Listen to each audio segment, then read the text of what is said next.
Kaloyloy, so for today's video mga kaloyloy ay magano po tayo ngayon na magluluto po tayo ngayon mga kaloyloy dahil binigyan po tayo ng konting isda mga kaloyloy at syempre malunggay, binigyan din po tayo ng malunggay. Kaya ano pang hinihintay natin mga kaloyloy? Tinola na this mga kaloyloy, kaya let's go! Ito po yung binigay na malunggay mga kaloyloy. Ayan, binigyan tayo ng malunggay na malulusog mga kaloyloy. Binigyan din po tayo ng napaka-fresh na isda mga kaloyloy galing sa aking kapatid.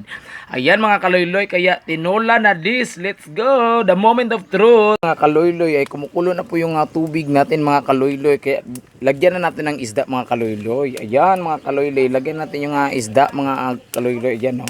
Konti lang yung ilalagay natin mga kaloyloy dahil magprito tayo ng konti din mga kaloyloy. Ayan. Konti lang yung ilalagay natin isda mga kaloyloy, no? Dahil magprito rin tayo mga kaloyloy. Ayan. Hayaan natin yan mga kaloyloy para naman ay mamaya pag luto na yan mga kaloyloy ay lagyan natin ng kamunggay. Kaya ayan mga kaloyloy, malapit na yung at ang lakas ng apoy mga kaloyloy. Kaloyloy, luto na po yung ating isda mga kaloyloy. Kaya lagyan natin yung malunggay mga kaloyloy. Yan o. Kakamayin lang natin yan mga kaloyloy. Yan. Kamayin lang natin yan mga kaloyloy. Dahil malinis naman yung ating kamay. O, di ba? O, di ba? Mga kaloyloy, lagyan natin yan. At antayin na din natin ng yan, maluto. No? Yung, ganyan lang yung tinula dito sa probinsya mga kaloyloy.